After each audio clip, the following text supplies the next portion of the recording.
And welcome back to another edition of Official Word Sports. I'm Vince. I'm here with my co-host, and welcome back, Stevie D. Yeah, I want to thank Johnny for filling in for me last week. It was kind of weird. I got to be honest with you, it was kind of weird. Not the show's going on, and I wasn't there. I was worried about getting Wally pipped. I'm not gonna lie. I thought maybe I wasn't gonna be invited back, right? So I was like, oh, but in all seriousness, thanks Johnny for filling in for me last week. It was a great show. I got to watch a little bit, just a little bit, until the doors opened, and then I had to get back to work. We saw you jump on. Hold on a Yep. minute. My There we left go. is right. I saw a little bit of your interactions with us, and it was good to see you from afar. We missed you. Well, I was gonna. I think I did a little bit of heckling. You tried. You tried. But Johnny was over there. He was deflecting, right? He had him up there. He was deflecting. He's a boxing guy. He likes a little bit of boxing. So it was good. It was good to see everybody. We had a lot of viewers and a lot of participation. That was good. I think a lot of people wanted to kind of get it off their chest of what happened a couple weeks ago. But Stevie D, what happened then? And I have to tell you, Steve, maybe it's old age, and I'll chalk it up to old age. But I'm better now, right? I didn't have to go through the 5 degrees of grief with the Buffalo Bills this year. I think I knocked it out in just one degree, and I'm better off, right? Everybody says, well, there's next year. I hate that. I hate that. But I've been saying that, right? There's next year. We'll see what happens.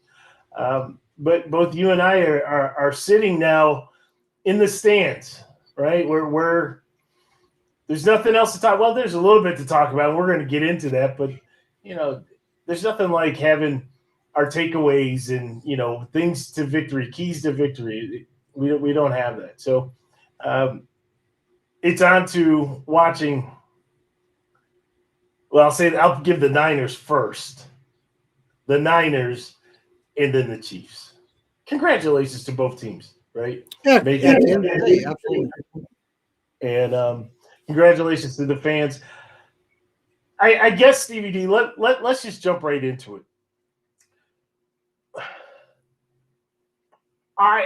I struggle with Mark Campbell in the defense, or Dan Campbell in the defense. Sorry, I struggle with that.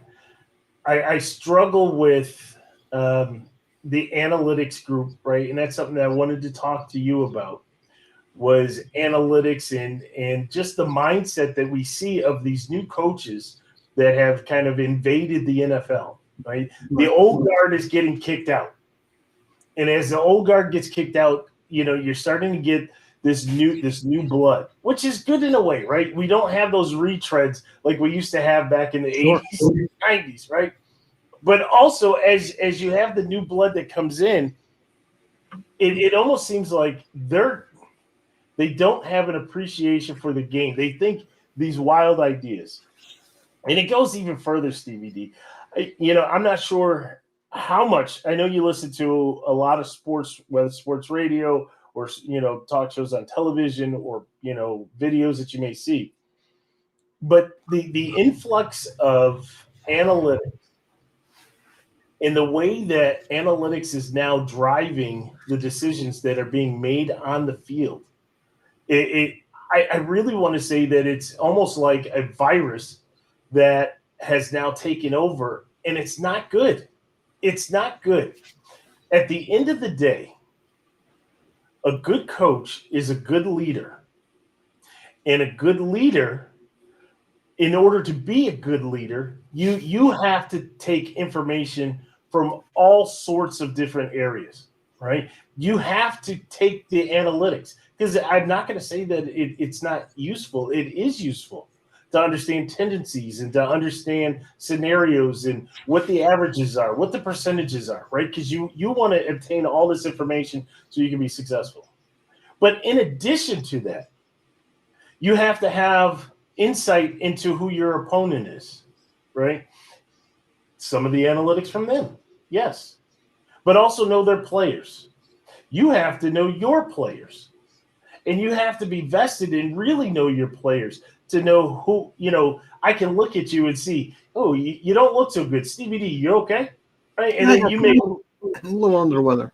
Right. You may open up. That helps me. That's something I can put in my tool belt. You have to know the weather. You have to know where you are. Are you home or are you away? There's a debate talking about, is momentum real?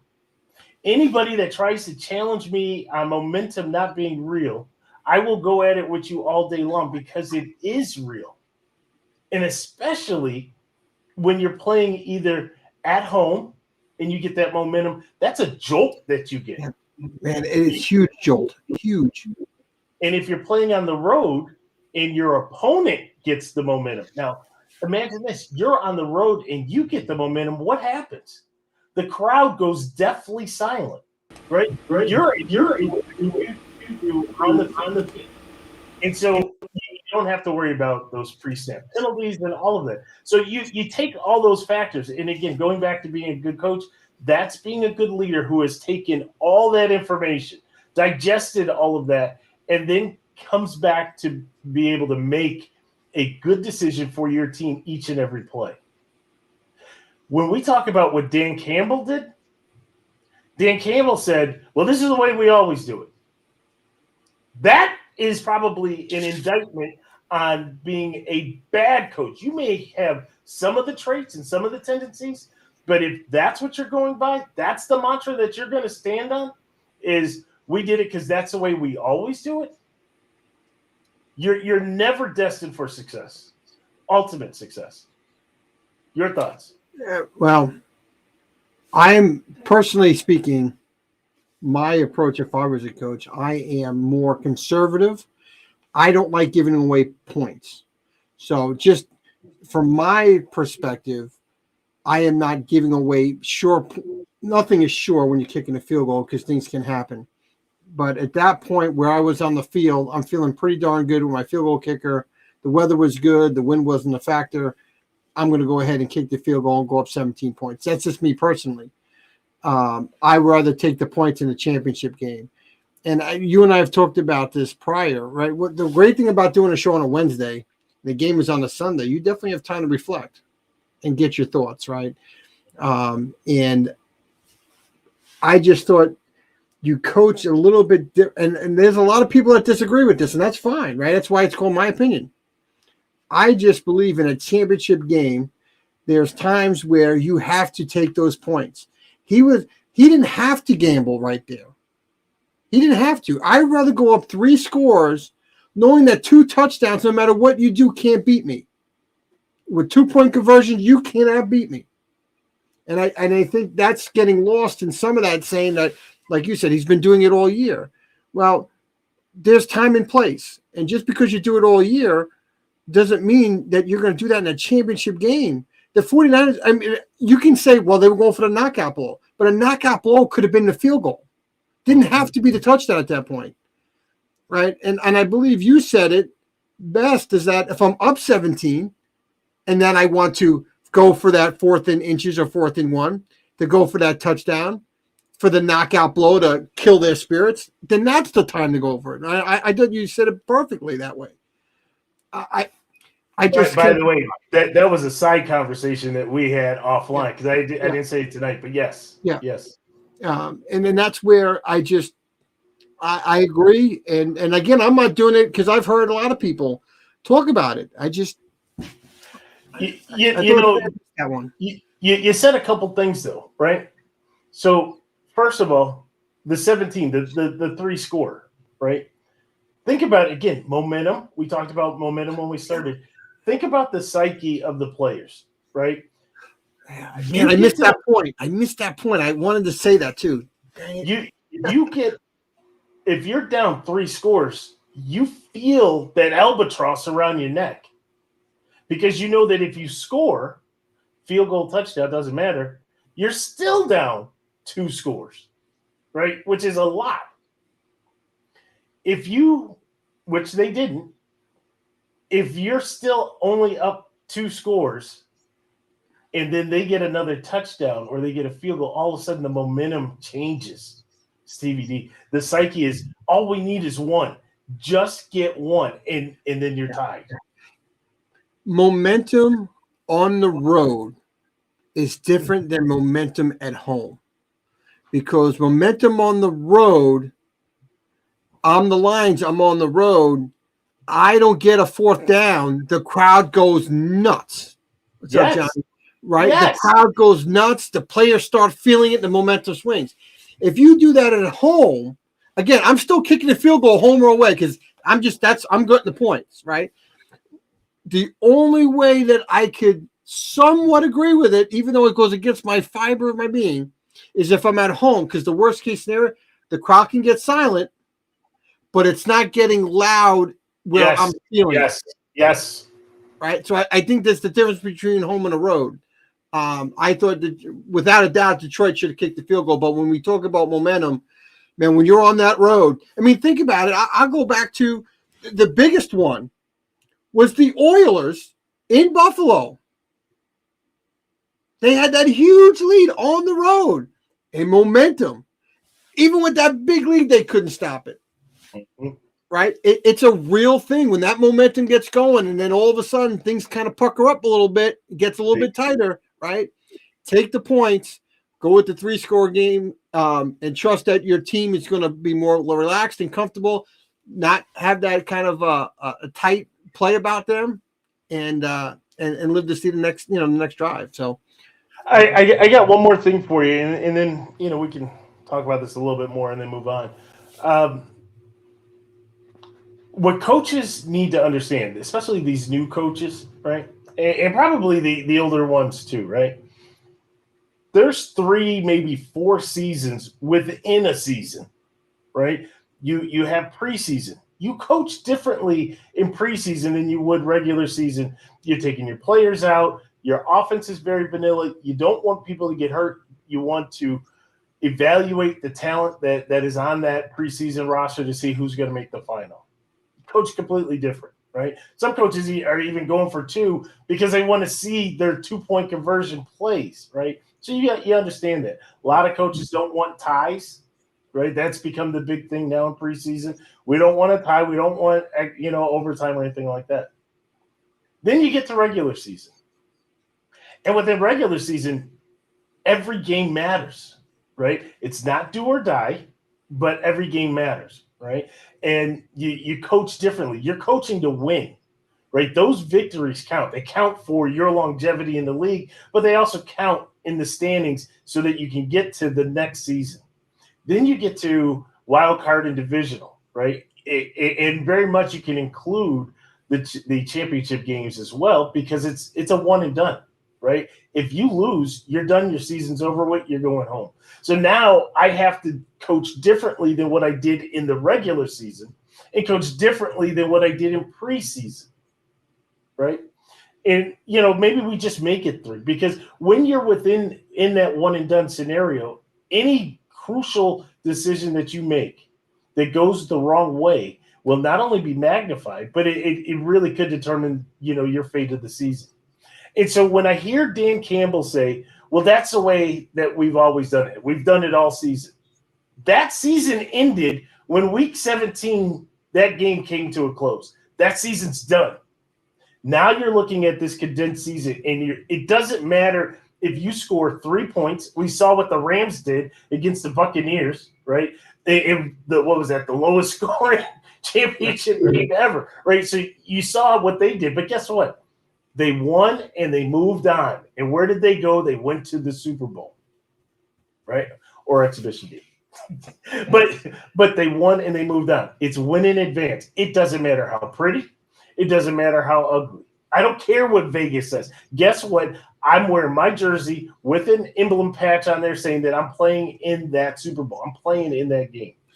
You mentioned something about um, what did you say? What was the words? It was a phrase you used. That's how we always did it, and that's how we've been doing it all year. Mm-hmm. Think about that in any facet of life outside of sports.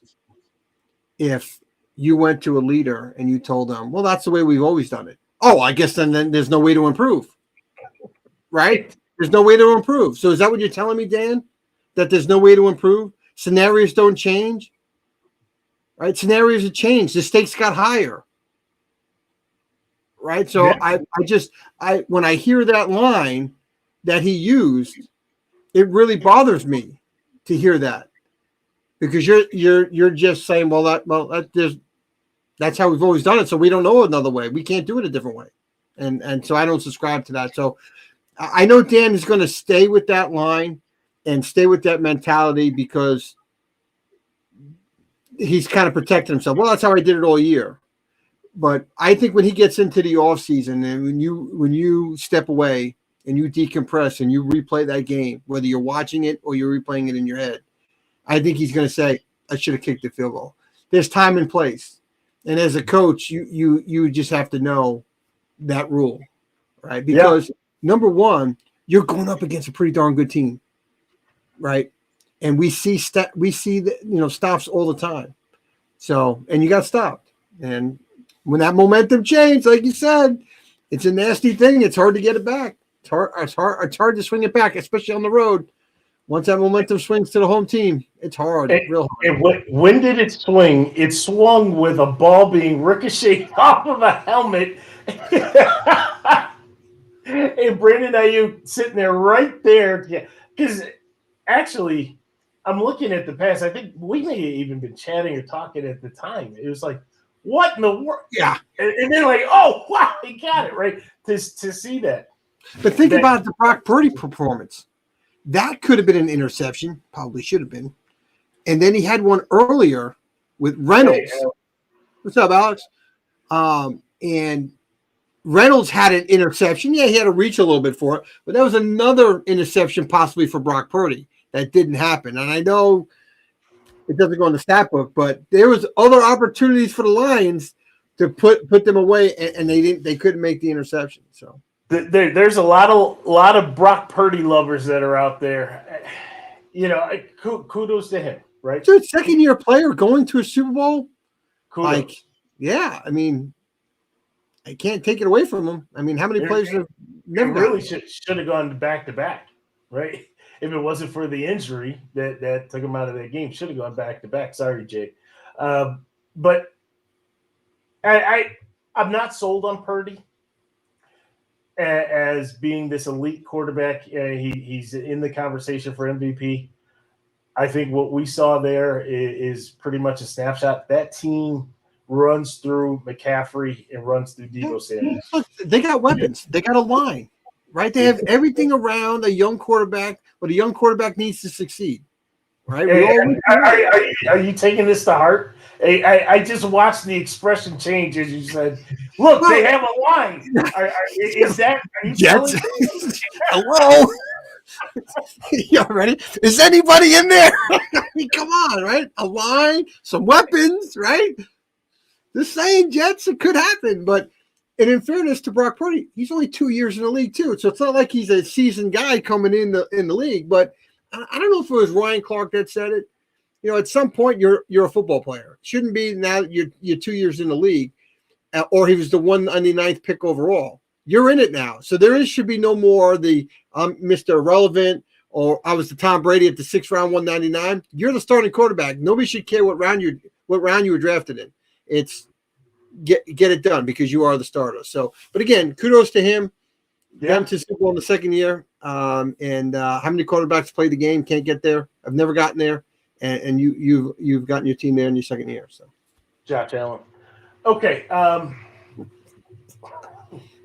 So the 49ers go. And then you look at the AFC side. This was the early game. This show is brought to you by the number 6. 1, 2, 3, 4, 5, 6. You are a running football team. Oh, I wasn't sure where you were going with it. So, and you call 6 design runs for your running backs. I need help. If I'm a Baltimore Raven fan, I am losing it right now. Right? Yes, Lamar had a great season, had an MVP season. I'll give him that. Right? I think he is the preemptive winner for that award, which they're getting those out tomorrow, as a matter of fact. But you're still, at the end of the day, you're a running team. You're not a passing team. Why you only ran it 6 times in that game? Stevie D, I get it if I'm down big. Yeah.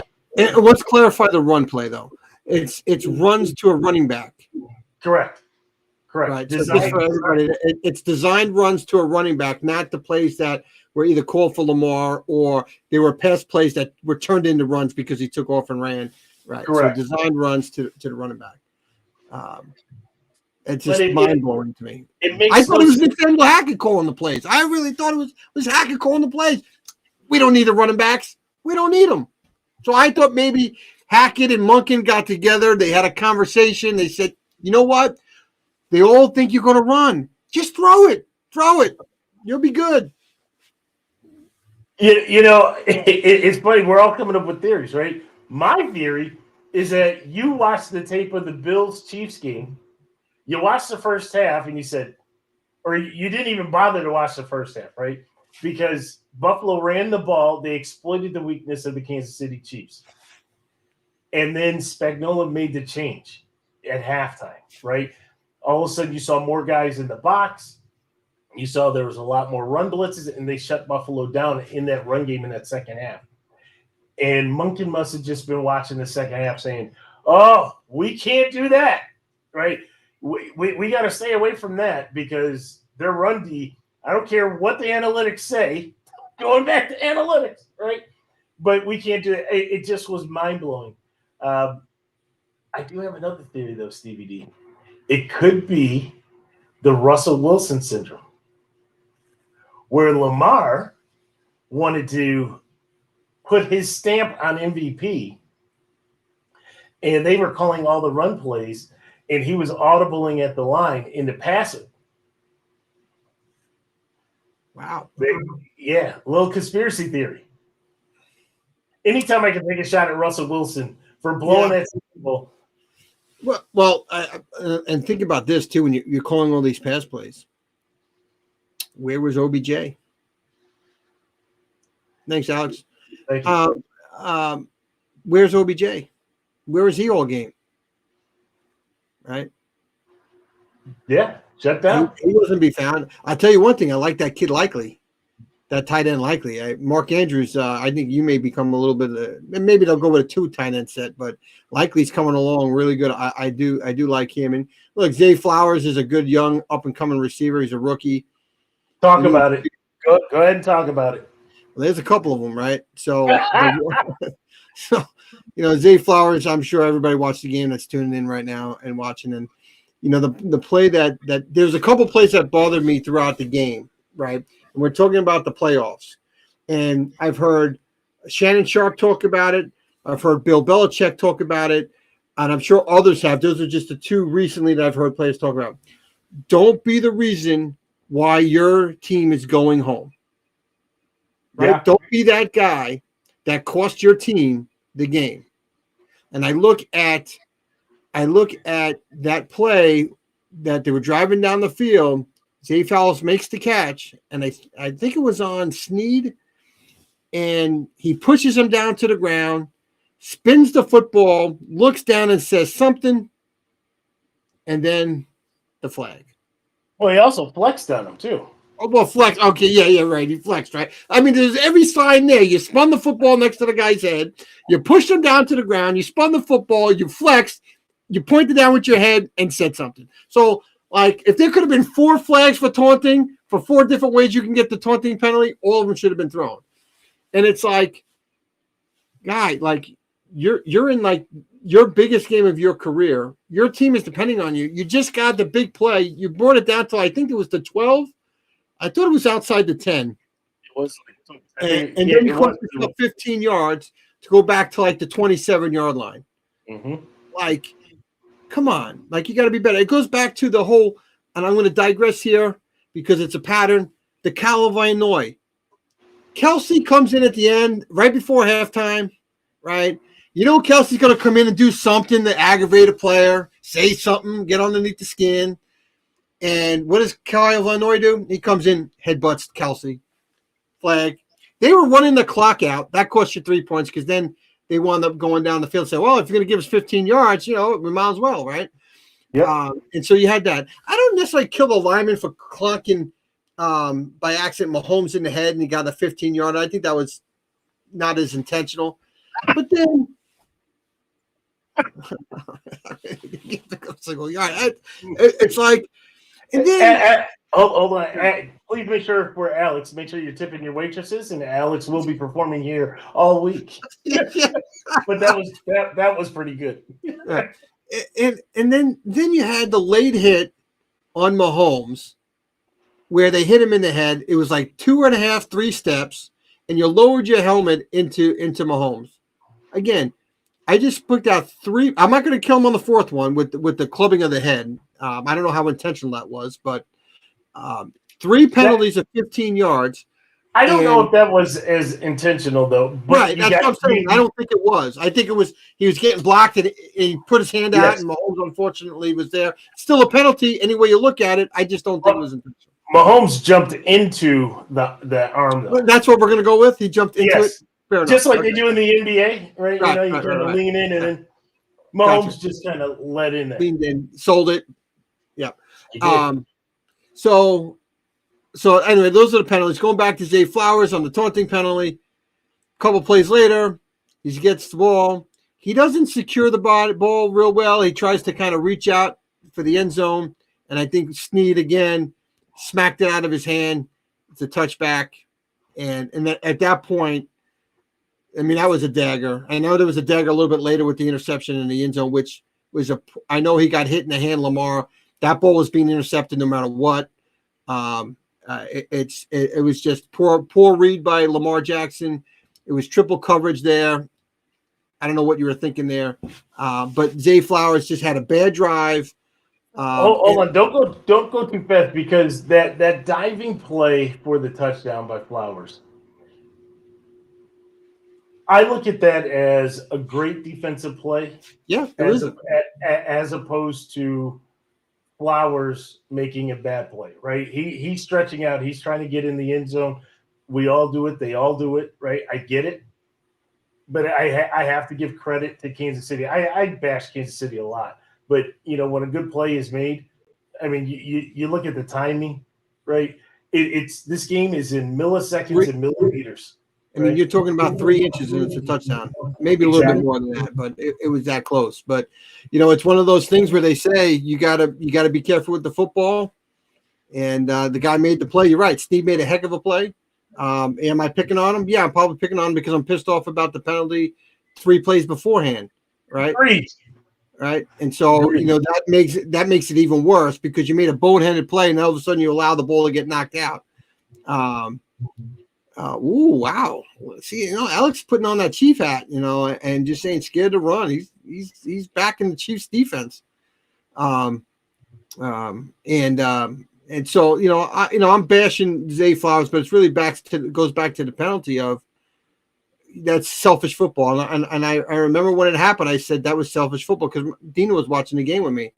And I said, that's selfish football. What do you mean it's selfish football? It's selfish football because you know better that you can't do a taunting penalty. This is the biggest game of the year right now. You can't have a taunting penalty right there. You have to know better. And then he blames the officials at the end of the game, from what I understand. I didn't see the interview. Supposedly he was blaming the officials. They have to throw it. Part of that have to go to Harbaugh as well, though, right? Because how are you prepping your team for those type of penalties? Same thing with Van Noy. You got to be exactly. Now, Van Noy is a veteran. Should have known better. Under the Patriots, he played under the Patriots. You'd think you would know better. But yeah, that's a good point. Where's the coach? Pregame, Saturday night, team dinner, team film session, whatever, last meeting. Don't be that guy to cost our team. And there right? you go. That even happened. So I mean, that's a really good point about the coach, right? Where's he in it? Because sometimes I watch during the game. Sometimes I look at Harbaugh's face. I feel like he's in another world. Like he's not. I don't know. Like he's watching the game as a fan, opposed as being a coach. I don't know. I wish Craig was on tonight. I'd love to know his take. He may be in his stages of grief right now. Well, that's fair too, because I didn't see any posts from him on the Ravens. I didn't want to say, "Hey, sorry about your Ravens," because I'd been there on the loss on the way to the Super Bowl, and I don't want to talk to nobody. Yeah, I do wonder. I go to the darkness retreat. I go to the darkness retreat. Now you have direction since he's part of your team. It's no longer hidden. I wonder, Stevie D, one of the things that really bugged me, talking about the playoffs in general now, one of the things that really bugged me was seeing all of the Lion fans come out of the woodwork. I'm telling you, I saw more of the Lions blue all over the place. Jerseys, hats, T-shirts. And I can appreciate supporting your team, right? Bills Mafia. Mount up. That's what we do. We support the team. But when I see a Bills jersey in April, that's not uncommon. Right. I hear what you're saying. But to see all of the Lions gear, yes, support your team, but where were you yesterday? Where were you last week? Where were you last year? Where have you been for the last 5 years? The Bills, and I can speak for the Bills. The Bills have had some really rough seasons.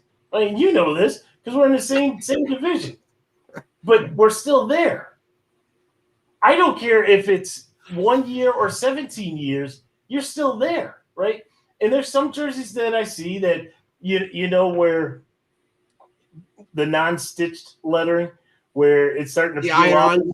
The iron. I can appreciate those jerseys. Right? I can appreciate the jerseys that don't have a St. Brown, don't have an Aiden Hutchinson, right? Don't have a Laporta. I can appreciate all those other jerseys, but all these new Chris and Stevie D, when I tell you they're Chris, oh, they are Chris, boy. You start seeing those, then you're just there for the ride, right? And so I'm curious what's going to happen next year, right? Are you going to stay on the bandwagon, or are you going to play that wait and see again? Oh, it looks like we're in first place, because things are going to be a little different, right? We're going to have shows that are going to kind of preview the season. But I can tell you right now, the season 2023 isn't over. It's going to be completely different for you, Detroit. Minnesota is not going to be as injured, or probably won't be as injured as they were this year. Jordan Love is turning into a new quarterback. The Chicago Bears are getting weapons, whether they stay with Fields or they go somewhere else. They're getting weapons, though. They have picks. So everybody in that NFC North is going to be better. And then you have a bullseye right on your chest. Yeah. And Dan, I thought Campbell did a good job of saying that in front of the camera, saying, we don't know if we're going to be back here next year, right? He understands as a player, it's not easy. It is not easy to repeat to get there for many reasons. Teams getting better, as you outlined. You lose players in free agency, right? Now people have all offseason scheme for that offense that you've shown again. It's just hard. It's hard to do. It's just real hard to do. But I did want to bounce back to the Chiefs for a second before we move on. Is as much as people say the Chiefs are not the same team, they're this or they're that. And the Chiefs have been getting the New England Patriots style treatment, right? Because what happens when you win, people hate it, right? And we've talked about this. I'm a big baseball guy, right? The Yankees. I heard it when the Yankees in the 90s were winning in the early 2000s, right? They went to the World Series 5 out of 7 years, right? You get tired of seeing the same team over and over again. But I'll tell you, no matter what's going on, even as bad as that receiving crew is, one, Baltimore, you needed to stop Travis Kelce, and you couldn't do it. You knew it was going to Travis Kelce. He had 11 receptions. That's the guy you needed to take out of the game. You didn't do it. And I give Mahomes. I know they only scored 17 points, but man, there's something when you got that it factor. You just have that it factor that separates you from everybody else, and you just get it done. Somehow you get it done. It's not pretty sometimes. This game was not pretty. Outside that first drive, they scored 10 points, so it wasn't pretty. But he didn't turn the ball over. He just find ways to keep the drives going, keep the sticks going. So I'm not a Chiefs guy. I'm not a Mahomes guy, but, you got to recognize when somebody's got that it factor. And right now the Chiefs have it. And I thought the Baltimore Raven fans were a little bit unfair calling the refs. And the refs were in on the fix. I didn't see it in the game. I didn't either. I didn't see anything. And some of the stuff that I saw was ticky-tack. I'm like, come on, guys. Just accept that you lost. You lost because you guys made some boneheaded plays that you can't have in a championship game.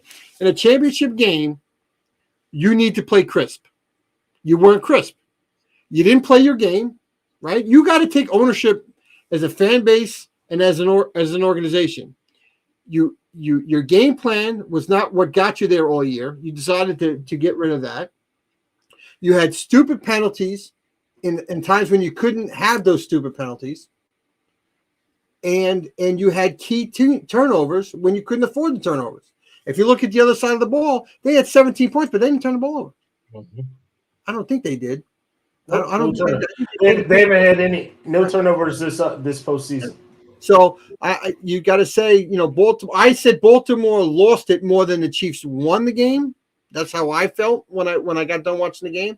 I'd agree. At the end of the day, the Chiefs have that it factor. Maybe it's intimidation. Maybe it's they're always winning, and somehow the other team says, "Oh my God, we got to play the Chiefs," right? Almost like a little bit of that New England kind of had that invincibility. Like they walked in the stadium and people were like, "Oh, we're going to lose the game," right? So I don't know what was in the head. It's just that's my observation from that. Like Mike Tyson, right? You stepped in the ring, you knew you were getting knocked out, yeah. right? You just knew you were going to get paid to get knocked out, right? Get paid handsomely. So, no, I agree with everything you said there.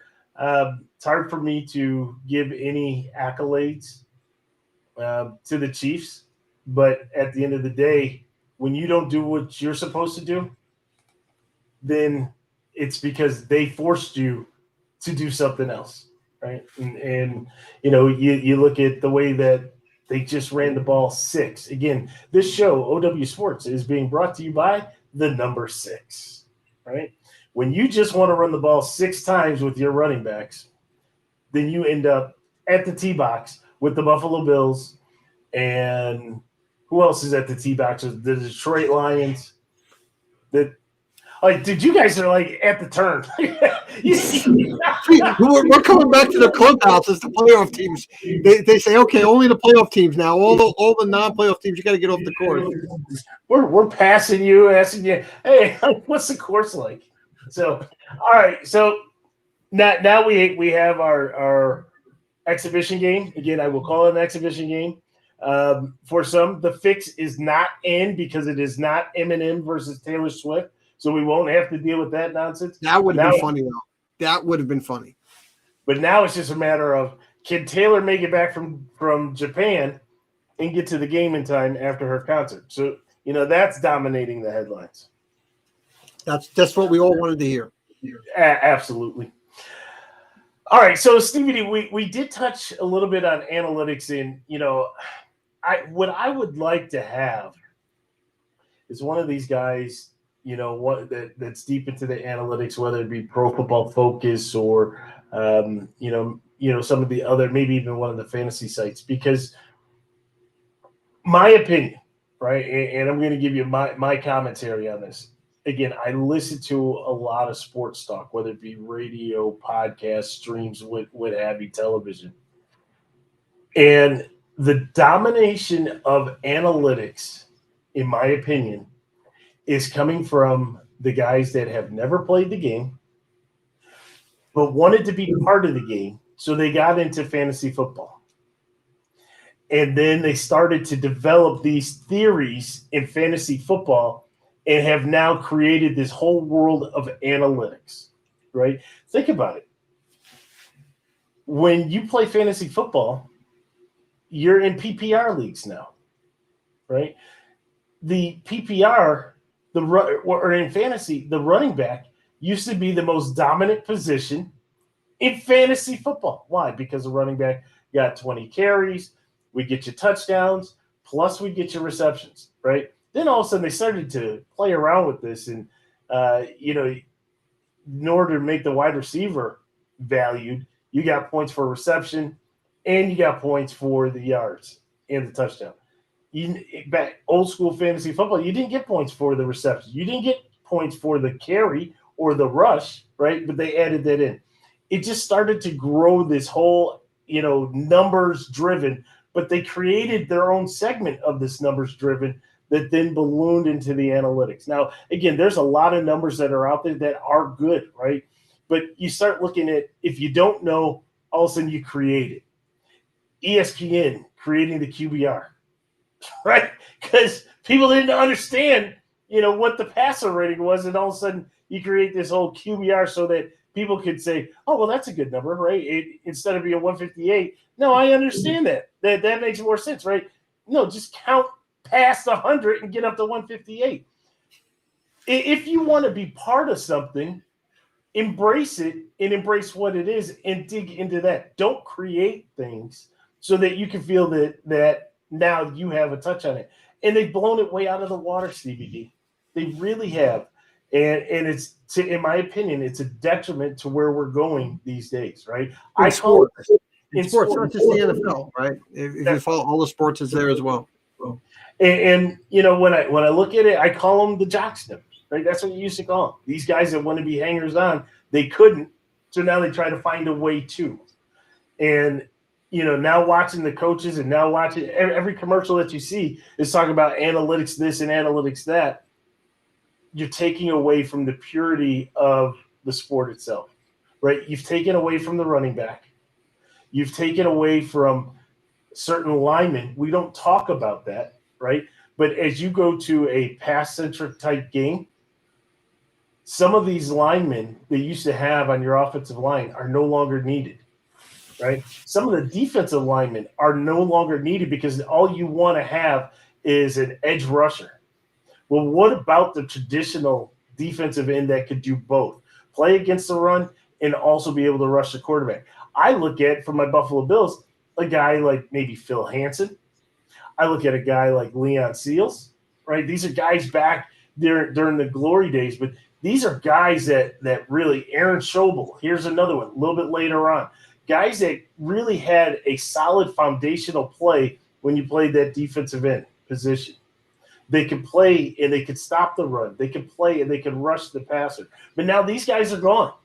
All we want are these lean guys, right, that have stretch to them and that have a little bit of twitch. And a little bit of bend. They got the bend. A little bit of bend, right? And all these little words we're putting out there, you're going to be hearing more and more as we get closer and closer to the draft, right? Can I be honest? Can I interrupt you? I got to be honest with you. When did we go from defensive end and got rid of that term to edge rusher? Right. I don't know what happened. I'm like, everybody keeps in the beginning, I'm like, edge rusher. I'm like, and then they just got rid of defensive end. So it's like defensive tackle or nose tackle. I've heard interior lineman, but defensive end is gone and it's all about edge rusher. That's what I heard now. And I don't think there's one. If anybody's out there and they can verify this, the 3-4 defense is gone. Was you mean like nobody's running the 3-4 anymore? It's a 3-4 because most teams, if you remember, if we go back, it was a mix between if you ran a 3-4, right, linebacker dominant, nose tackle. You had a nose tackle. You didn't have, right. Yeah, there's nose tackle and two ends. Correct. And then you saw the other teams that would go to, the base 4-3. But now teams are running a lot of nickel, big nickel, right? Which then brings in your two interior defensive line and your two edges. And if you look at where your nose tackles are playing, your interior, they're playing more of a 3 technique, a little bit wider, right, off the center, right? You have two linebackers. Sometimes you have the hybrid, right, that'll drop down to be able to prevent, in that big nickel situation. Defense completely changed. So, to your point, when you start talking about the edge rusher, right, the whole thing has changed. But there's no 3-4 defense. The good old, that's what my Bills used to run. The good old 3-4, right? Well, with Winston and Taylor on the outsides. Conlon and Benton in the middle. there was a team that ran it a couple of years ago, and I remember they made the switch. And I remember when the Jets made that switch with Rex Ryan. It's quite an undertaking. It is. And that's how Jonathan Vilma got traded, because Vilma was a 4-3 linebacker, and under Rex we moved to a 3-4, and he was no longer, and we wound up trading him to the Saints because he didn't fit Rex's scheme as that, because it's a totally different, obviously, linebacker type of role. So, but yeah, I don't see many people running the 3-4 anymore. I'd be curious. I don't know offhand. Yeah, so if anybody knows out there, I'd be curious. I have not seen it. So, all right, Stevie D. So, when we talk about where the show is going, and also, by the way, please make sure you give us a like, give us a subscribe. You can check us out on any one of the social media platforms, whether it be Twitter, whether it be or X, Instagram, Facebook. We'd love to hear from you. And love the participation, just like some of the folks always chime in the chats. That's awesome. Big thumbs up. So, Stevie D, when we get to our teams, right, it's taking us a little bit to get to our teams, but when we get to our teams, the offseason typically is supposed to be a little bit quiet, right? But not in Florham Park. Nope. not Florham Park. What is going on over there? You ever heard the expression where there's smoke, there's fire? And Danielle Rossini. Oh, I thought Daniel LaRusso was going to fight. Well, you never know how it's going to go down in Florham Park, but Danielle Rossini, started with the reports, and then Aaron trying to fan the flames, right? Calling her this and calling her that, right? So I think we've been around sports long enough to know when reports like this start to break, they're normally not false, right? There's somewhere, and that may be 100% truth behind it, but there, it's like it's your story, my story, and then the truth, right? It's kind of like her story, Aaron Rodgers' story, and somewhere in the middle is the truth. Not saying Aaron Rodgers is 100% right. I'm not saying Rossini's 100% right, but somewhere in the middle is kind of where it's at, right? It's at 60-40, 70-30, 80-20, kind of split. And so the stories were broke today from The Athletic, and it was damning to the Jet organization. 30 sources in and around the organization. You have leaks. It's the dam has sprung many leaks, and so the stories are coming out about Saleh being more worried about the newspapers, to not paying attention as a coach, worrying about what the press is saying, to Hackett not knowing how to adjust life without Aaron Rodgers, to Joe Douglas being a yes man to anything that Aaron Rodgers wants. And it is, it's the term bickering Bills back in the late 80s, right? The Yankees, the Bronx Zoo in the 70s, right? And that's what the Jets are. Now, I'm not saying I don't know enough about the bickering Bills. I just heard that term, and I've seen a couple of little things on it. The Bronx Zoo was nuts with the Yankees, right? With Billy Martin. I mean, it was an absolute zoo with George and Billy and Reggie. Billy wanted to fight Reggie. You weren't going to win that fight, Billy. I'm just telling you that right now. But it's that dysfunction, and that's what's coming out now, the dysfunction, right? We saw it or heard about it a little bit before the end of the year with Hackett coming out saying, I didn't know Breece Hall was that fast, and I didn't know he could catch the football like that. And I didn't know, dude, you've been there all year. You've seen the tape, right? Like, what are you talking about, right?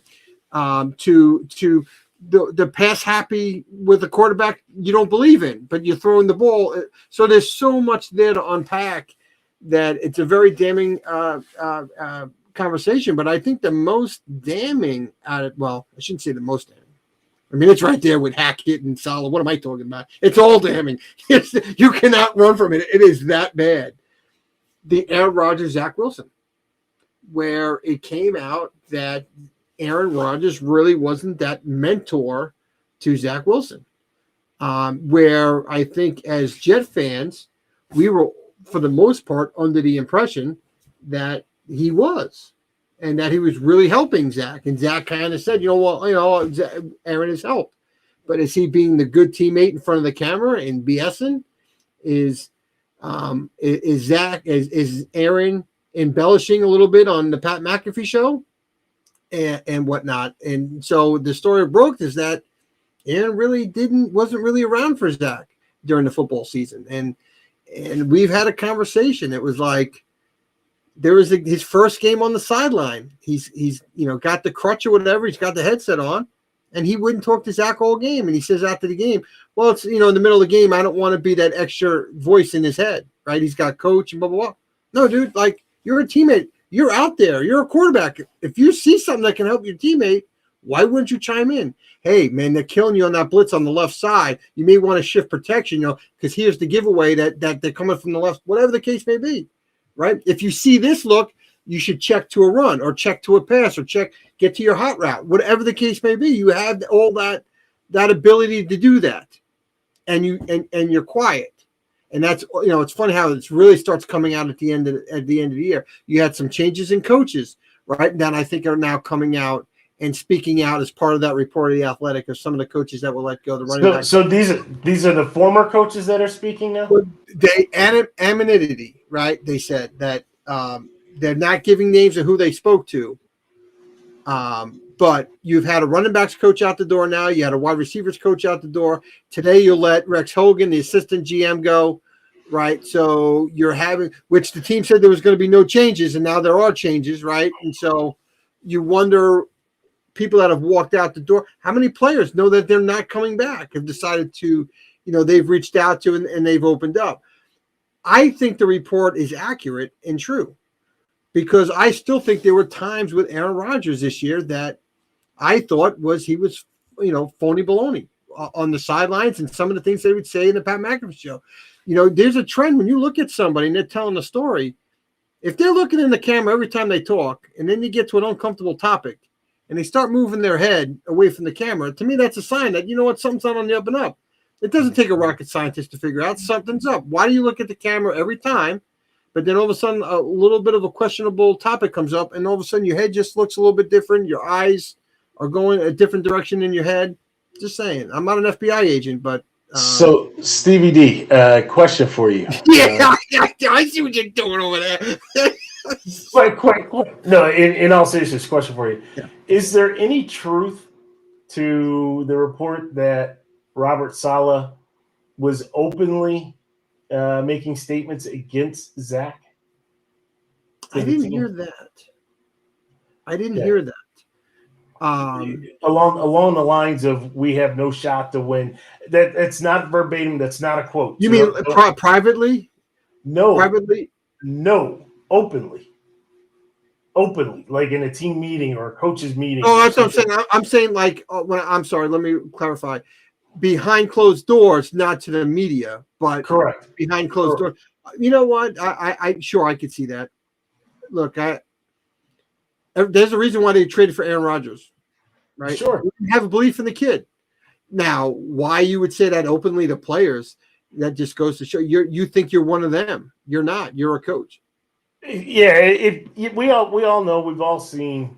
I guess we don't know the intimate details, right? But we've all seen the coaches meeting, right? It's like a regular managers meeting, right? You want to talk about your staff, who's good, who's performing, who's not, who needs help, maybe reassign somebody, right? So I wouldn't have as much of an issue in a coaches meeting, but if this was something that was being talked about, which I can't confirm all the details on that, but if this was something that was being talked about with the players, Fireable offense. It is. But how many? I mean, you're past 5 things on one hand. You're starting to go to the other hand of offenses that really make you shake your head and really say, change needs to be made. I know Johnny is all about, he's bent on getting rid of Salah. Right? Well, I don't disagree. I think most Jet fans are at that point where you want to move on from Robert, and it's. I think we all say he's a nice guy, right? I did hear that about the cell phones, about taking away the cell phones because of the leak. I did read that as part of the Athletic article. But isn't he part of the leak? Wasn't he talking to the reporter up in one of the reporters up in New York, and he would go to him? Joe Beningo, he would have some private texts with Yes. Joe Beningo, but it wasn't it was Joe Beningo ran with something that was not that piece, where Joe Beningo, he basically, because when they made the change, I think it was around Joe Beningo, he just said, look, I made the change. Now you don't want me to make the change? Like, you've been telling me to make the change, right? And it was something along those lines. But again, from what I understand, a lot of coaches have private texts with guys in the media that they know and like and trust. So I don't want to necessarily kill him for having that private chat. Joe Beningo had to know, in all fairness, that is a private chat. Shame on him, because now you just ruined it, and you'll never get another coach again, because you have a little bit of a trust with certain people that you feel like you can have that private conversation. It's just between the two of you. That's when some people say when we talk, we're talking off the record, right? And so I think some of that applies. But Stevie D, when you're talking to one of your sources, right? You're talking to media, you'll say things because you want them to drop it out there, right? GMs do it all the time. This is part of the whole. Yes, you're talking through the media. That's right. where you leverage the media to send a message to your team. The whole Lamar Jackson, we remember in the offseason, right, where Lamar was representing himself, and he didn't have the ability to, all the while the Ravens, had those little nuggets that were going out there. And to your point, they all have it. But I guess for me with Salah, I don't have that level of trust, right? I don't know him as intimately as you or Johnny or other Jet fans that are out there. But I've seen more and more. He's a liar. Right. So the trust factor, we're with you, man. We're with you. So it really, when things start to come out, I tend to think that he's the one behind it. When, just like we saw, Johnny posted that, and you kind of laughed at confiscating the cell phones, right? That's such a juvenile and petty thing, but you could say, okay, everybody put your cell phone in here. I don't want anybody recording all of that.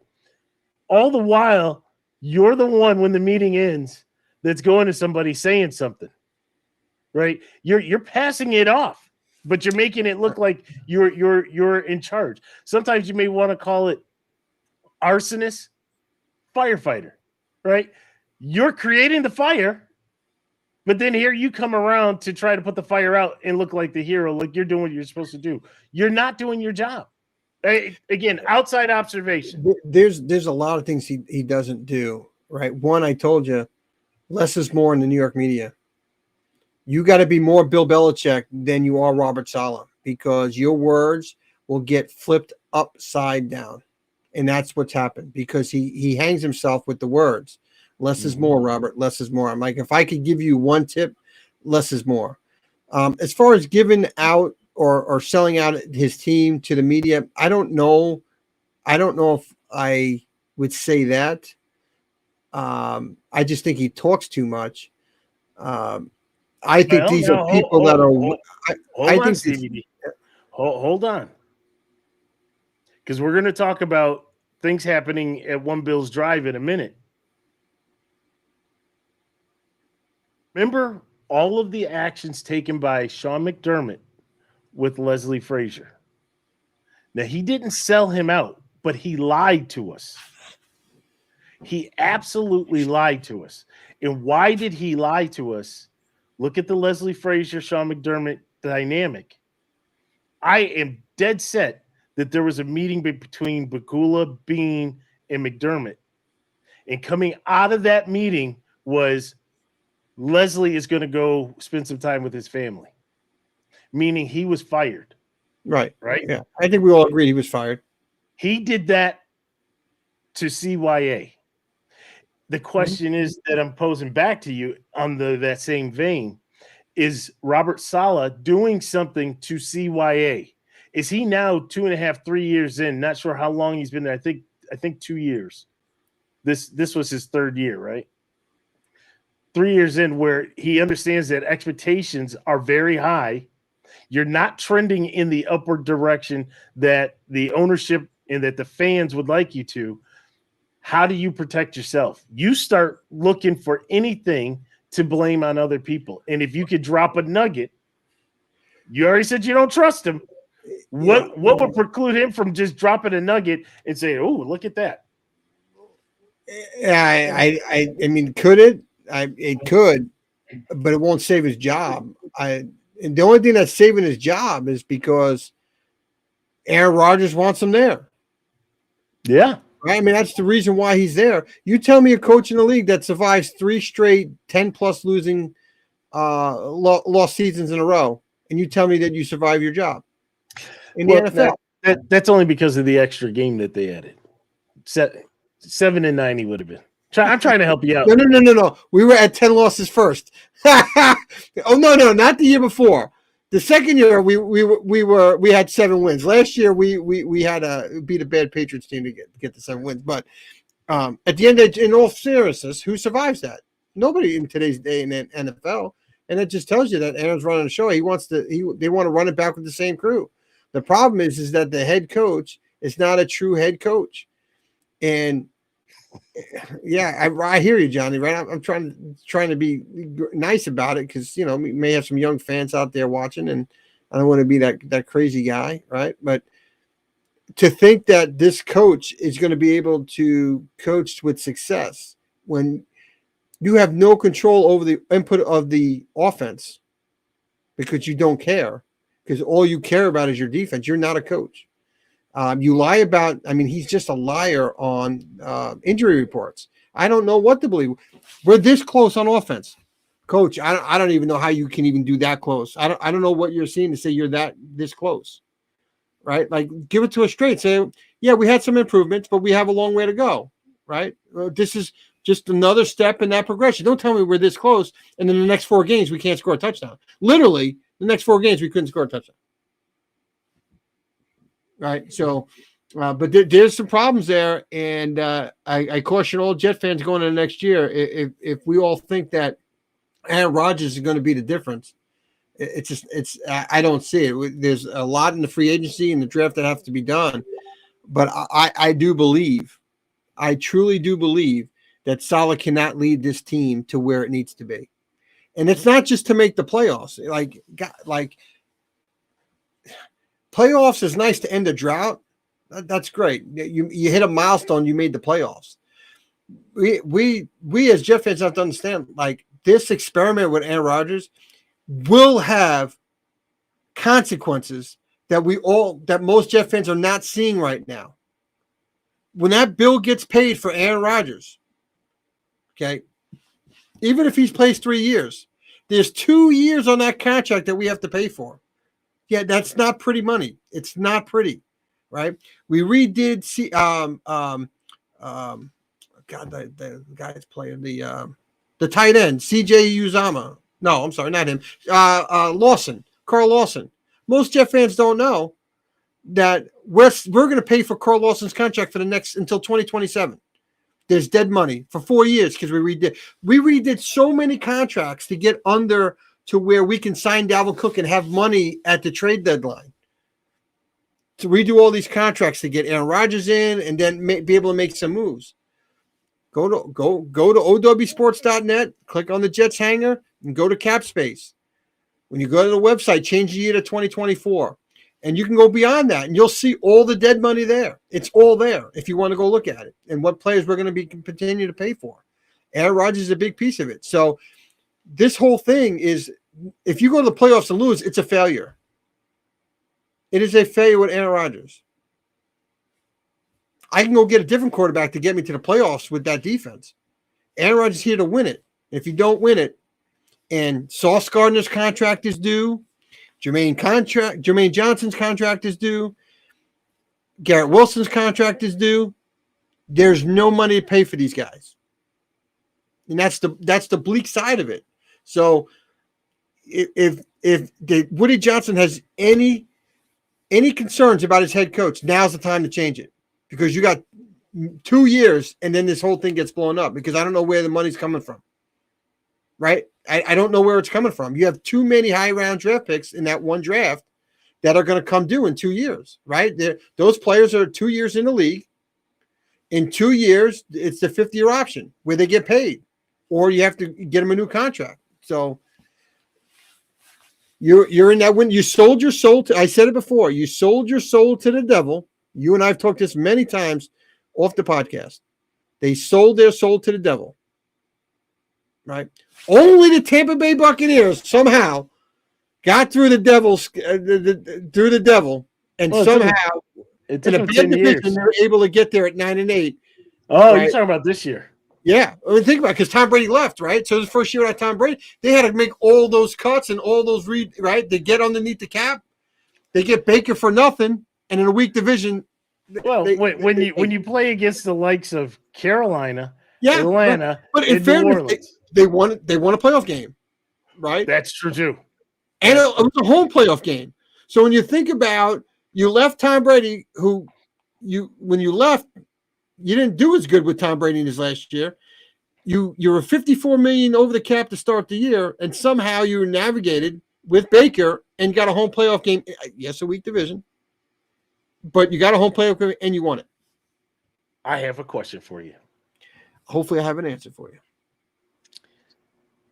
Is Baker Mayfield the new GOAT? Brady couldn't get him as far in recent years as what Baker did. Tom Brady's like 54 years old. At some point, it had to go, right? I'm just saying. Just throwing it out there. So now I got a question for you. Mm-hmm. Does Baker get paid by somebody? He better get paid by Tampa. I'm just saying, does he get it? Has he earned that contract? Has he earned that $35-40 million contract, which he's going to probably try and get? No, he hasn't earned it. What he has earned is about a 20 million for 3 years, a 3 year, 60 million. That's what he's earned. And I feel bad for Baker. From my perspective, I feel bad for Baker because when he had a lot of pressure being a number one pick, right? He was very flamboyant. Went to Cleveland, tried to play hurt when he was hurt. He was damaged goods in trying. They should never have had him out there, and it really did ruin his career, right? Then he goes to Carolina, which was a wasteland down there in Carolina. Gets out of there, goes to the Rams, plays on a primetime game, and you would have thought that he was the second coming of I don't know what, right? But he was playing on a good team or a decent team with a decent coach and decent players around him, and he was able to show that he could do something out there. And so that he parlayed that. So he had those first 3-4 years where it was just a mess, right? A little bit of stability by Todd Bowles and the rest of Jason Light and the rest of the Bucs organization. But now, is he afforded the opportunity to get, the big contracts? No, you're not. And it's just a bad set of circumstances that put you there. But I think that if he could show himself, especially you signed a 3-year deal, you can rip it up after the end of the first year. Sure. Yeah. So now you've got 2 years that you have on tape to them to say, hey, I was able to do this for you. and especially if he brings them back to the playoffs. And I don't see that not happening because that division is so bad. No, right. You were picking on the Panthers. I don't know why. 3 coaches in 3 years. Is it that? Is it the owner throwing his drink into the stands?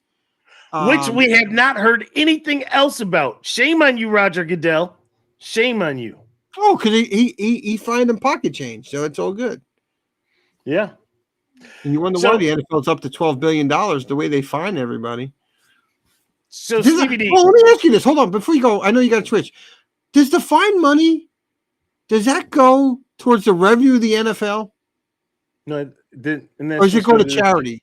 It's supposed to go to charity. It's supposed to go to charities. Okay. Now, the Roger Goodell charity helped pay for that $50 million contract Roger's getting. Stevie D, we had a little bit of a debate. Well, actually, let me just get a little quick Bill segment in here, and I want to talk about this debate. So,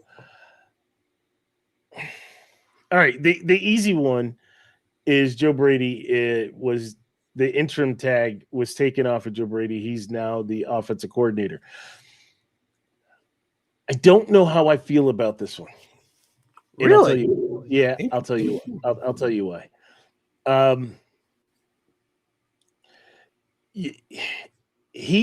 We fell in love with him this year because things were so bad.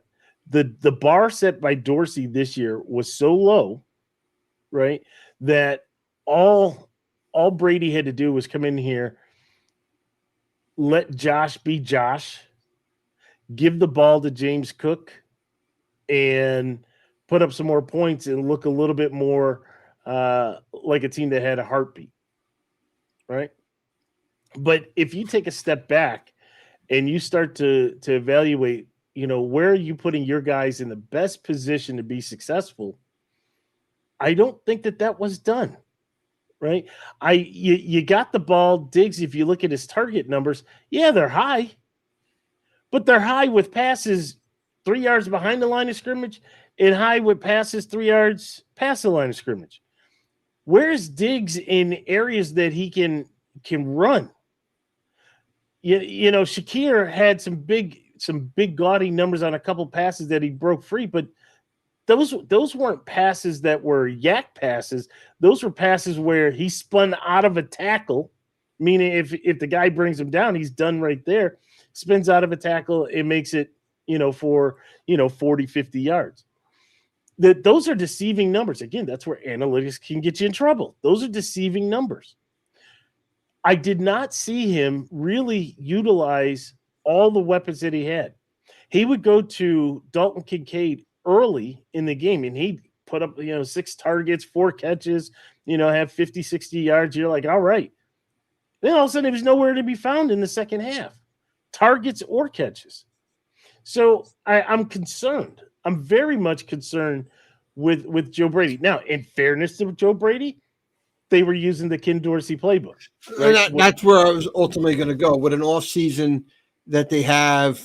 Obviously, he knows the players, so that's a big plus. Now you have a whole off season to kind of install what you want, and the players get to see it. Or are you feeling better that way? Well, no, because that's what we thought we were getting from Dorsey, right? I was, and I will go back and I will stand on it that I wanted Dorsey as the OC. And I think I told you explicitly, he knows the team. He knows Josh. He knows what we're trying to do. And then we saw what we got the first half of the season. Joe Brady knows the team, knows the coach, knows Josh Allen, right? But I don't know what I'm getting. I would have rather for us to look around the league, bring somebody. But didn't they do that, though? Didn't they really do that before? I don't know. I'm asking. I don't have the pulse like you do, right? So they took time. They did, but they didn't. I truly don't believe. So you talk about Robert Saleh lying. I can tell you right now, Sean McDermott is right there. They're standing side by side. Duck, because the noses are growing and you don't want to get hit, right? But if I had my druthers, I would look just like how they brought in Brian Dable, right? they looked at Dable and some of the key things that they said when they were bringing in Dable, that he coached for, high quality organizations, whether it be in Alabama, whether it be in New England, right? He was being mentored, segue leading into, good a little foreshadowing, but he was being mentored by some of the game's best. You look at some of his play calling, right? It was innovative, is what they were saying, right? Okay. These are some of the keys that they were saying. Why not bring that back? I'm not saying bring Dable back, but find the guy that has been in those type of coaching situations, right? Whether it be a coordinator from Georgia, Alabama, Kingsbury, right? Not saying that Kingsbury's the best, but talk to him, bring him in for a call, right? Because you've seen some of the things that that have been done in some of these high-powered, and I'm just using college right now, these high-powered college offenses. Look at what's going around in the NFL. Find the young guy that is innovative and has had that experience and bring him in. Now, I'm wishing nothing but the best for Joe Brady. Don't get me wrong. But part of me thinks this is just going to be a replay of 2023 where you make the safe choice. You bring the guy from inside. You allow him to establish his playbook, but he's kind of got, since he was promoted, that loyalty, right? Like I know, in the world of management, right? People that have done right by you, you feel that sense of loyalty to them. Will Joe Brady feel that sense of loyalty to Sean McDermott? Will Joe Brady, instead of trying to be a little bit more creative, listen to those things that Sean McDermott tells him? Hey, I don't want Josh to get hurt. He's our guy. We got to ride him, but let's be careful on that. Let's force the ball to Diggs 15 times in the first quarter, regardless if, what kind of coverage. These types of things. Don't hand the ball to Cook because I'm afraid he's going to fumble, but I can't take him out the game. So let's just do, some other things. Ty Johnson. Wouldn't Sean do that, whether it's Joe Brady or Cliff Kingsbury, and tell the OC to do what he wants to do anyway? Well, it depends who you get, right? Depends, somebody coming in from the outside, they're trying to cut their teeth. They're appreciative of the opportunity, but they're going to try to cut their teeth the way that Dable did, I believe, right? Where you become a little bit, maybe too much out there. But you are your own coach. You're not part of that organization. And again, where ultimately, where does he come from? Carolina, right? You got another Carolina guy in there. This is the Carolina way, so he's there. I only hope for the best, right? I want nothing but the best. So I'm not speaking ill that way. It's just concerning, right? I've seen this story. I've read this book before, right? I'm just hoping that at the end, it's a different ending, right? And that's what I'm hoping for there.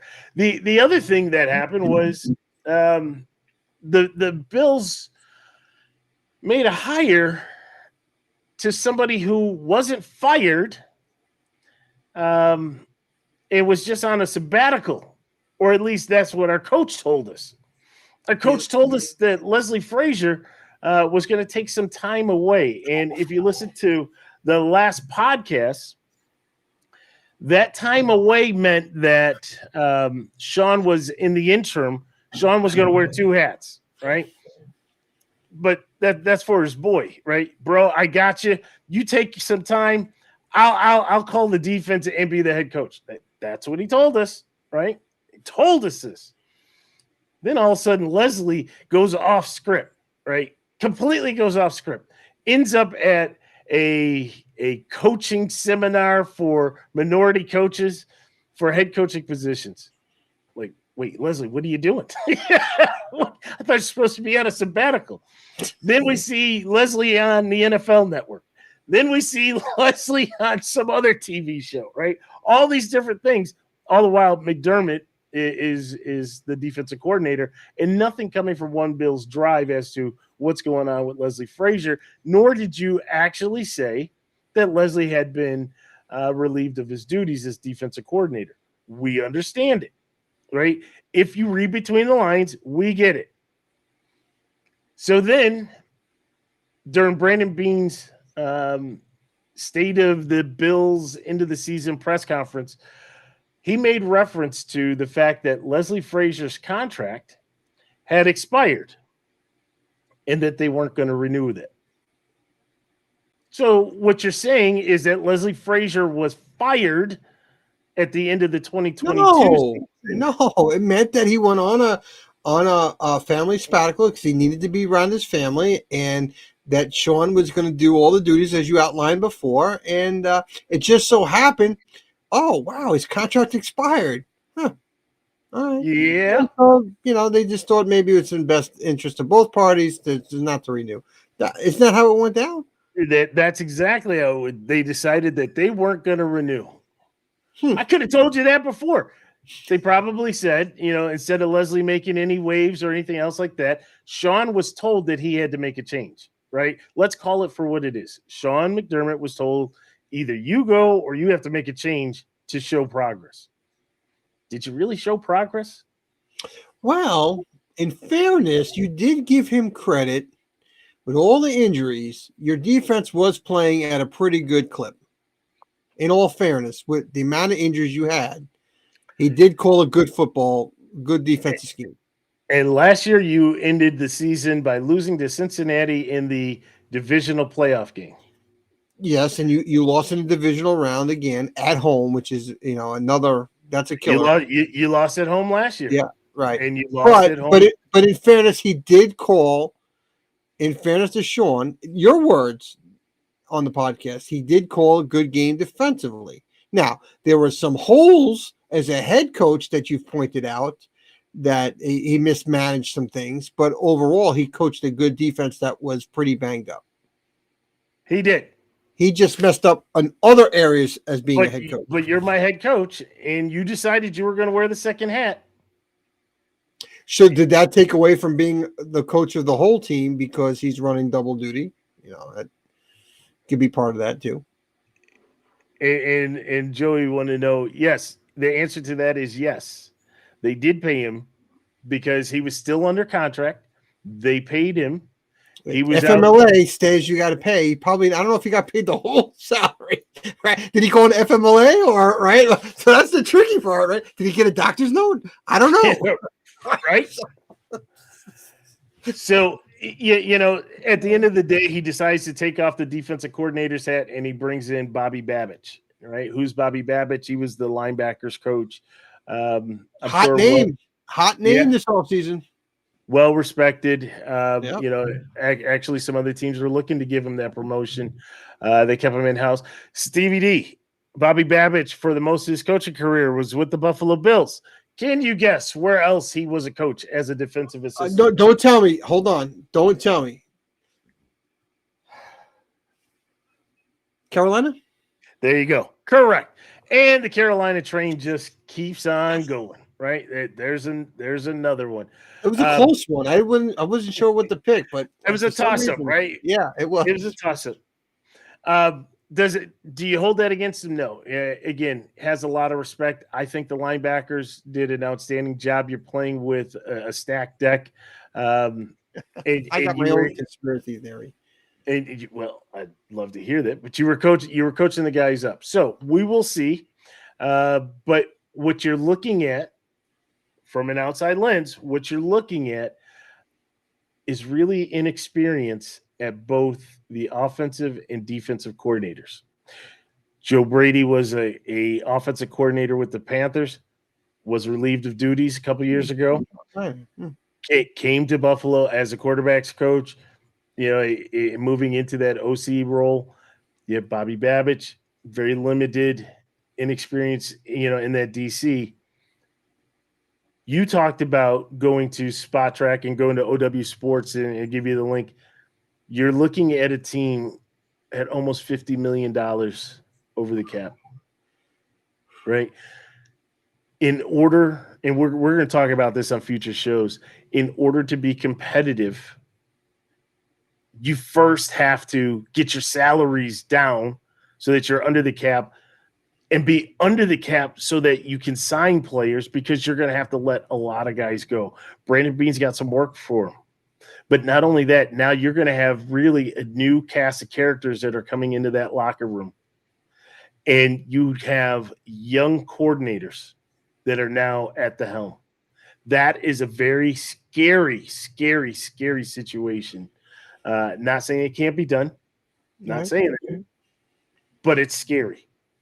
And so it's that I go back to the Kansas City Chiefs, right? Kansas City Chiefs had Eric Bieniemy be an offensive coordinator, but Andy Reid called the plays. I think Andy Reid did that with Matt Nagy for a year or two. He called him an offensive coordinator, but he called the plays in Kansas City. Could that be the same thing here in Buffalo, where you don't want the talent to walk out the door because the players respect him?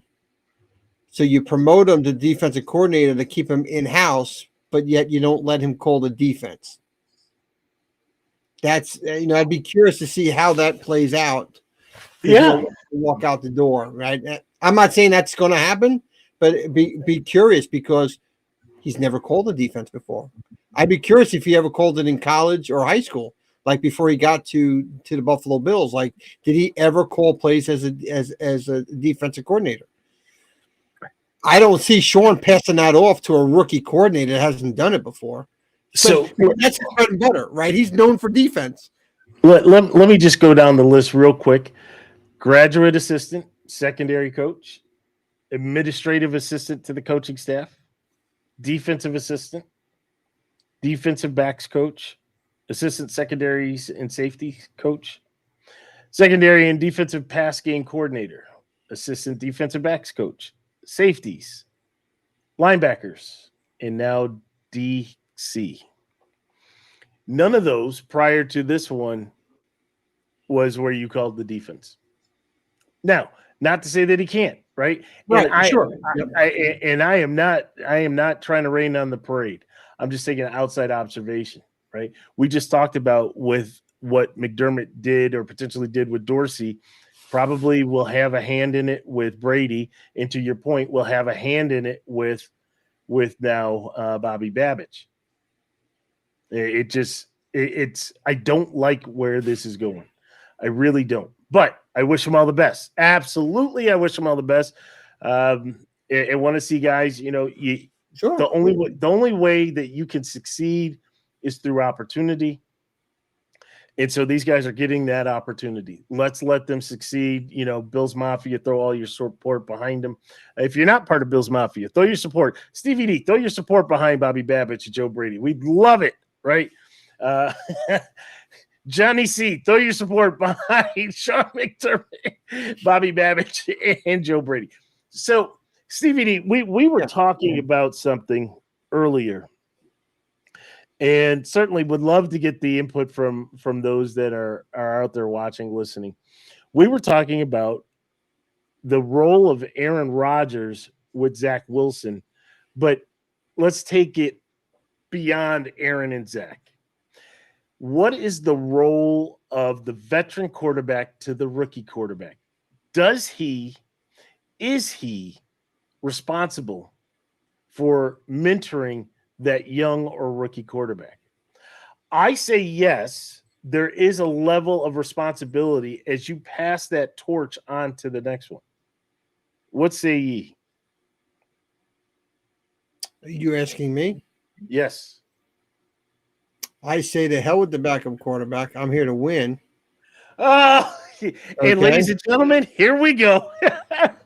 Right. I'm here to win football games. If you want information, I will give it to you if you ask me for it, but I am not going out of my way to give it to you. I am here to play a game. I'm here to get paid, and I'm not going to allow a person to take my job before I'm ready to give it up. See, that's the key. And maybe it differs on the quarterback, right? Because we've had, this argument, there's Craig. Hey, Craig, man, I'm sorry, buddy. Craig, I wanted to send you a note. But we know when we lose, we're not very good losers in that fashion. So you got to have that cool down period. So hopefully you went through, as Vince would always say, the 5 stages of grief. So welcome to the show, and sorry about your Ravens, buddy. So a lot. Craig and Joey both have responded no. Here's my stance on this. Right. I think first and foremost, it depends on the quarterback. Right. If you are middle tier, right, you are a guy who has been in the league sometime, but never really eclipsed to be in that upper echelon, and you're fighting for your job. I could certainly see where you have the stance of, I am not training, I am not mentoring you to take my job. I could hear that. When you have set records, when you have gone to playoff games, when you have gone to Super Bowls, and you may have won those, you are on the cusp of getting a gold jacket, right? You're at that level. I do think that there's a level of responsibility to pass that torch on to the guy that's coming in. Now, is he coming to take your job? They're drafting him to take your job, sure. But is he really going to take your job? The organization is not going to get rid of you, especially if you've been there the entire time and you have put up the stats and and everything else. They're not going to get rid of you. It's a business. Remember, it's a business. It if is. If they feel that guy they drafted in the second year is ready to go, and they can move on from you and reset that quarterback total dollar compensation, they'll move on. We've seen some really big players, maybe not quarterbacks, but if they can do it, the team will do it. They will move on. Now, in as much as I say this, PED 12, left New England. I don't think he left under the same scenario, right? Because there was a lot of internal strife. Bill didn't want him, right? So Bill was of the mindset you have to go. Kraft was like, I think, wanted him to stay.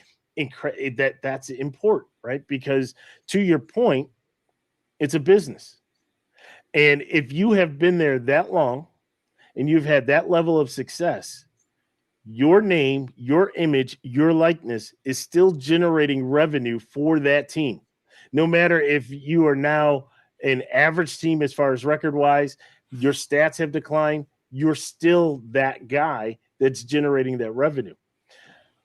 I do, as I said, I do believe it's about you passing the torch. One thing, though, Stevie D, that in the way you were saying that, and I absolutely agree, in as much as it's my responsibility as a future Hall of Famer or the upper echelon, upper tier quarterback to mentor you, it's also incumbent upon that young quarterback to seek the guidance. It's not up to me to chase you around and to force feed it to you.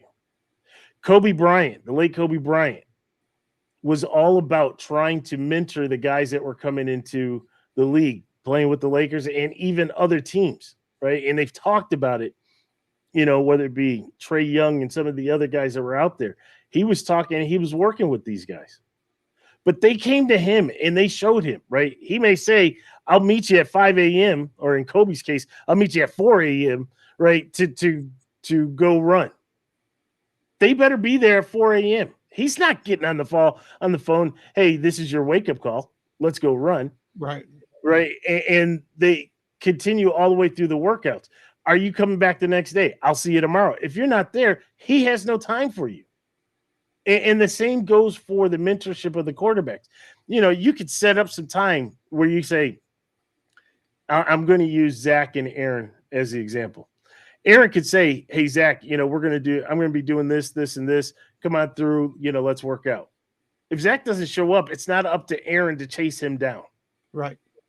Agreed. And it should be up to Zach to see that he has extended that olive branch and to realize who he is, what he has done, and say, I can learn from this guy. I've struggled without him, and now I have him here. I need to soak up all the knowledge that you have. But on the same side, if he's doing that, then you should be trying to help bring him up. And that's my outlook on it. Again, as long as Zach reaches out for it, then the veteran should do it. I'm not saying the veteran has to go out of his way to coach up a kid. I'm a grown man. I don't need to coddle somebody and go out of the way. Like you were a teammate, but Well, yeah, you bring that up. You know, two wrongs don't make a right, isn't that what they say? yeah, And and and Craig, to that point though, Aaron Rodgers has said that even though Favre said it's not in my contract, I need to try to find that right. quote. But Aaron Rodgers said that I'm sorry, Brett Favre said that it's not in his contract to be the mentor. Understood. And he kind of shunned Aaron Rodgers, in his first couple of years. But Aaron Rodgers said, on the flip side, that I was watching every single thing that he did. Aaron Rodgers took it upon himself to be the mentee to an unknown mentor, right? And he studied every single thing that he did, how he trained, how he prepped, how he studied, how he threw the ball, how he was looking at the field. And so then he adopted that into the way that he performed once he got the opportunity. So no, sometimes people won't do that. Again, it really does start with the rookie quarterback or the young quarterback. It really does start with them. But there should be somebody there who is reaching out a hand to say, "Let me pull you along. You're not taking my job. If I'm Brett Favre, if I'm Tom Brady, if I'm Josh Allen, and I've been established, you guys are not taking my job." I think the Aaron and Zach. I think Aaron is so he's a me guy, right? That's my observation. He's a me guy. He likes to listen to himself talk. I don't think I'm saying anything new to anybody. And so I don't think he was all in helping Zach his first year, even though he got injured. I think Aaron wants the accolades of bringing the Jets back to the promised land or bringing them back to the playoffs and not Zach. And I think it's a selfish motivation on his part to not help Zach because it's coming out now. It's all coming out. Right, players disperse, coaches disperse. Now all of a sudden, the media is all over these people because they got them outside of one jet drive. And so, when the Athletic talks about 30 sources, right, 30 sources are coaches and players and staffers and getting the information that have been in that building. And I think where it's coming out is that Aaron wasn't as a mentor as he likes to sound. Oh, I love Zach. And we talk all the time. I don't think that really is the case. If you watch the Pat McAfee show, like I did every week, and I made sure I watched it every week, there was tones and looks and stuff. We talked about it earlier. I don't believe he was being truthful. And I think he dodged a lot of the Zach conversations about helping him grow and getting better and what he has done to help him. He kind of deflected. And so I think there's a lot of truth to the report from the Athletic that Zach and Aaron weren't very close and that Zach didn't go out of his way. And I use the example of the first game back on the sideline with the headset. He's nowhere. He's not helping Zach. He said after the game, well, that's up to the coaching staff to do that. I don't want to be a hindrance. What? You're a player on the sideline. Just because you're not active, you think he's going to get good direction from Tim Boyle on what to see, where you need to slide protection and where you got to audible? That's why you're on the sideline, bud. You want the pom-poms hang out with the flight crew and cheerlead? No, man, I need you there to help. Right? You got the headset and you're talking to Hackett. If you're seeing certain plays, you should relay to Hackett. Say, hey, this is what I'm seeing here. What are you seeing? Right? And then when the kid comes over, have that conversation with him. Right? Like, dude, you're Aaron freaking Rodgers. You've seen it all. You've literally seen everything you can in the game. You're watching the game unfold. You can't tell Aaron, Zach, hey, bud, like, I don't know how many times you got to see this play, but you know what? When you see that look, slide the protection to the left. Believe me, you'll thank me later. No, it's crickets.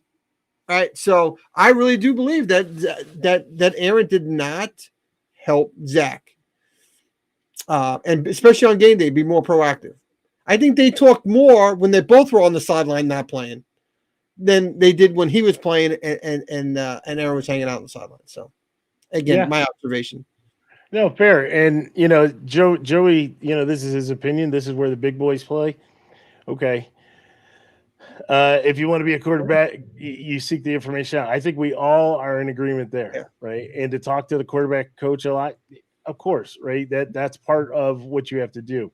The ultimate question is, the role and responsibility. But I truly believe that if anybody shows the interest, right, shows that they want to get better, that those that are good, especially those that are good, they don't have that inferior type complex. And honestly, Joey, we can look back to some of our, true Buffalo Bills, right? Low Alexander, Fred Jackson, right? These are guys no longer on the team, but they played that mentorship role to the guys that were coming behind them. Yeah, but again, not the quarterback role, right? Not the When we not the see quarterback. that outside of the quarterback roles where people are looking to mentor, and Craig mentioned it earlier about the quarterback coach, right? At what point is it your other coaching staff that really has to get in and work to fix Zach Wilson?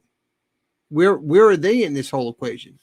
Yeah. And I think that's where the Jet organization has been poor since they drafted Sam Darnold, because it was a while between Sanchez to Sam Darnold, right? Where we didn't draft. Sanchez lasted 6 years, and then we had journeyman quarterbacks after that. But from Sam Darnold to today, we have failed two quarterbacks not to get the proper surrounding cast to help nurture the quarterback and become a better quarterback. Well, you had it. Remember, we talk about it.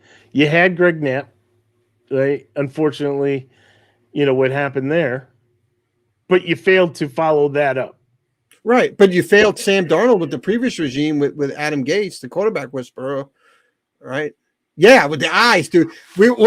Come on, Jet fans. In all seriousness, that first interview, I knew he was done. As soon as the eyes came out, I'm like, oh, this guy's getting roasted. Like only in New York where the guy can show up. I mean, who was the coach for the Giants? There was a coach for the Giants that showed up. Was it Joe Judge? I think it was Joe Judge showed up with like a suit jacket that was 5 times too large. I'm like, oh man, and media roasted him for not having the proper attire. Adam Gase shows up with the bug eyes. You're done. Oh my god. It's you can't survive in the New York market. You cannot survive with that. Oh my god, you got bug eyes and the guy wearing an 84-inch chest suit when he's got a 42-inch chest. Right? It's just unbelievable.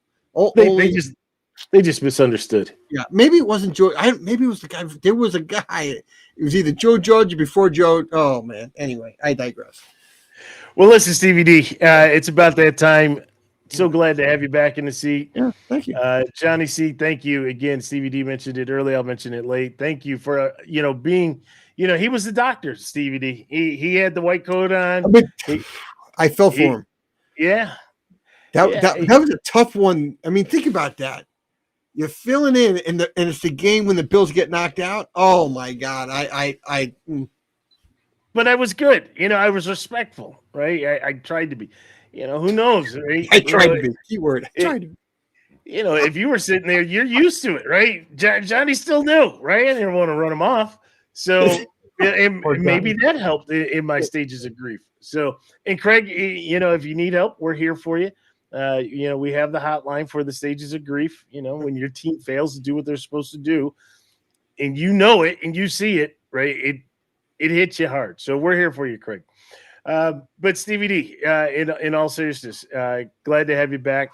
And to everybody out there, there's a lot of new things that we're talking about doing, and hopefully we execute for our 7th season. Unbelievable! It's our 7th season. Crazy. And so we're going to kick that off as we lead into the 7th season. We're going to have some top 10 type lists. We've done it in the past, but we need to update it. So we're going to look for your feedback, look for your input. Certainly want to get the feedback from those who have been loyal and true to us. Kind of hear what we have to say, what you have to say. So that's going to be fun. We're also looking to do some other things, some other opportunities as we continue into the next season. But again, glad to have you back. Glad everybody was able to participate here tonight. Again, check us out at our website, owsports.net. You can follow us on Twitter or X. You can follow us on Instagram. and of course here on Facebook. And then if you want to rewatch, you can either watch it on Facebook or you can watch it on YouTube. We're all over the place. And if you're driving in the car, long drive, and you want to listen to OW Sports, Spotify, Google Podcasts, Apple Podcasts, we got you covered, right? We're everywhere. We're in more places than Club Shay Shay. So, let's get our viewership up to 1 million. I think we'll be in good shape. But for my co-host, Stevie D, I'm Vince. We'll talk to you soon.